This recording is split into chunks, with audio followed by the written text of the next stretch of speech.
¿Qué tal? ¿Cómo están?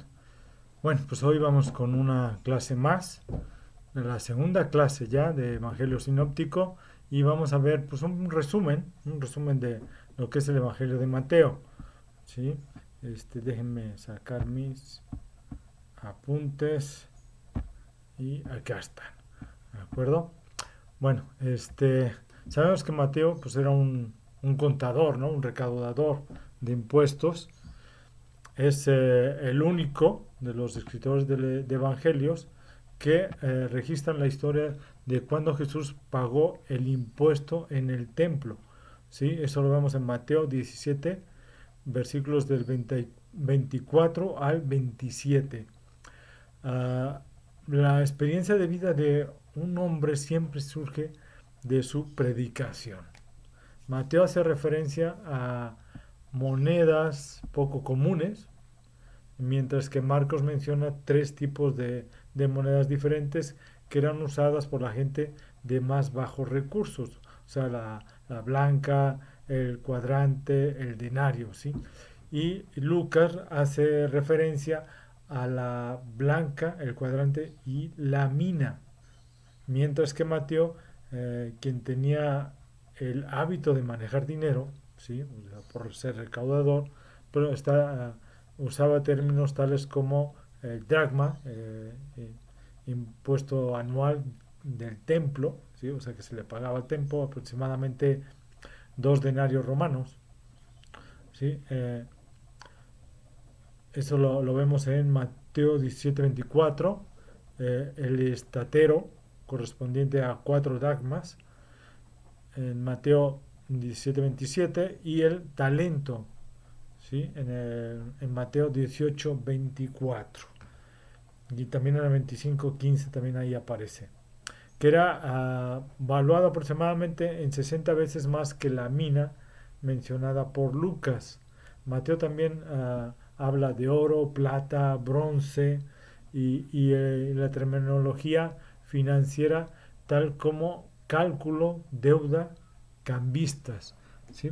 Es el único que menciona ese tipo de terminología que son usadas o eran usadas por los contradores o por los recaudadores de impuestos de aquella época. ¿Sí?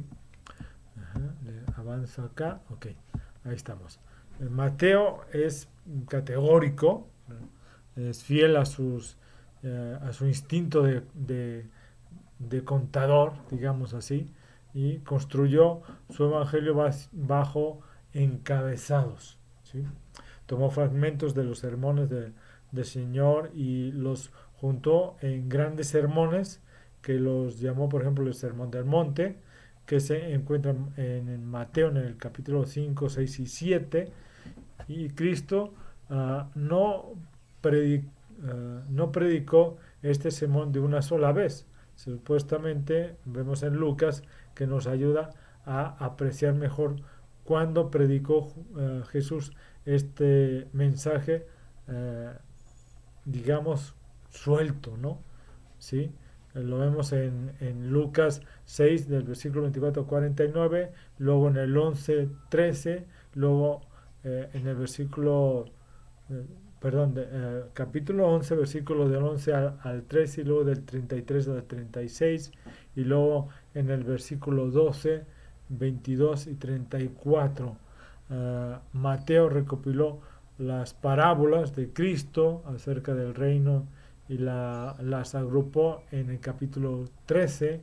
O sea, son diferentes las formas de mencionar los hechos de Cristo, ¿no? O sea, sus mensajes que él dio. También reunió Mateo otros mensajes y relatos importantes y los colocó bajo diferentes encabezados. ¿Sí? Vemos, por ejemplo, en el capítulo 1 y 2, genealogía y nacimiento de Jesús. Capítulo 3, el bautismo de Jesús. 4, tentación y comienzo del ministerio de Cristo. Eh, Capítulo 5 y 7, el sermón del monte. Ahí está. Capítulo 10, la misión de los 12, o sea, el mandamiento de tomar la cruz diariamente, o sea, toma tu cruz, ¿sí? Capítulo 13, las parábolas del reino. Capítulo 18, la enseñanza acerca de la grandeza y el perdón. Capítulo 23, la acusación de los fariseos. Capítulo 24, el discurso del Monte de los Olivos, la segunda venida de Cristo. Y capítulo 25, las parábolas de la luz de su venida. Mateo escribe su evangelio dirigido a los judíos. Él era judío de forma singular y completa. En su presentación se muestra, ¿sí? Y esto se hace evidente por la genealogía que traza el linaje de Cristo hasta Abraham, pasando por David, ¿no? Capítulo 1. Y su énfasis en el cumplimiento de las profecías del Antiguo Testamento, que los judíos encontraban muy significativo y que tenía que cumplir nuestro Señor Jesucristo para poder ser el Mesías. Hay alrededor de 129 referencias al Antiguo Testamento en Mateo, pero en comparación, perdón, hay pocas en Marcos, ¿no? Por ejemplo, el Evangelio de Marcos fue escrito al mundo romano y no tenía ninguna aprecio a las Sagradas Escrituras, ¿no? O sea, ellos no sabían de esas escrituras, por lo tanto no hace esa referencia, ¿no? Mateo trató de convencer al mundo judío de que Jesús de Nazaret era el Mesías prometido del Antiguo Testamento. Relacionó repetidamente profecías mesiánicas del Antiguo Testamento con la vida y ministerio de Jesús, mostrando mostrando cómo fueron cumplidas todas por él. Dado que Mateo escribió a los judíos, busca pues contestar tres de las, digamos, de las preguntas principales que estaban en primer lugar en la mente, digamos, de los judíos con respecto al Mesías. Ahí les puse las preguntas, ¿sí? Que nos dice: ¿podría remontarse el linaje de Jesús hasta David? Segunda, ¿apoyaba Jesús la ley? Y tercera, habiendo Jesús establecido Jesús el reino. Ok, vamos a contestar estas preguntas, ¿de acuerdo? La primera, déjeme avanzar acá, ahí estamos, ¿sí? Lo primero que tenía que saber el judío acerca de Jesús, pues era la relación ancestral con David. O sea, que realmente, acuérdense que tenía que ser linaje de David, ¿sí? Todos ellos sabían que tenía que ver, el Mesías tenía que venir del linaje de David, ¿sí? Por tanto, Mateo contestó claramente a la primera pregunta que se hacían los judíos cuando comenzó con el Evangelio directamente con la cronología de Cristo, ¿no? Y ahí menciona, ¿no? Libro de la genealogía de Cristo, hijo de David, hijo de Abraham. Capítulo 1, versículo 1. Jesús es llamado el hijo de David repetidamente a través de todo el Evangelio de Mateo, y Jesús dejó muy en claro que no solo era descendiente de David, sino que también era el Señor de David. El capítulo 22, versículo 42 al 45. Cristo recibió su cuerpo físico del linaje de David en Romanos 1:3. su espíritu, por supuesto, era eterno, ¿no? Nada que ver con su cuerpo físico.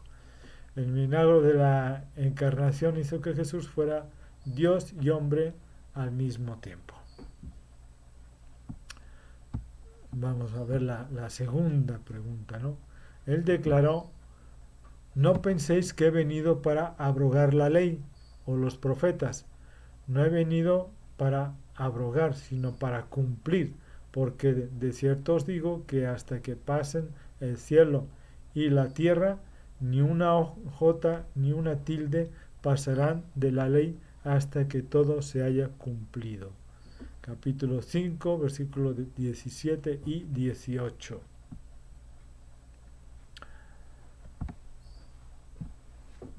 Cristo vino a cumplir la ley en el sentido más estricto de la palabra, ¿no? Trayendo precisamente la ley al corazón por un pacto nuevo, sí, y mucho mejor, ¿no? Él vino a traer redención al mismo tiempo de ser el centro, ¿no? de la relación entre el hombre y Dios. Jesús enseñó que la justicia de uno debía ser mayor que la de los escribas y los fariseos, que eran pues externa, ¿no? Recuerden que dice, ¿no? O sea, hagan lo que dicen, mas no hagan, bueno, es parafraseando, ¿no? Mas no hagan lo que ellos hacen, porque predicaban una cosa y hacían otra muy diferente, ¿no? Cristo estableció un nivel muy elevado al orden, ¿no? Ahí nos dice: sed pues vosotros perfectos como vuestro Padre que está en los cielos es perfecto. Capítulo 5, versículo 10, versículo 48. ¿Sí?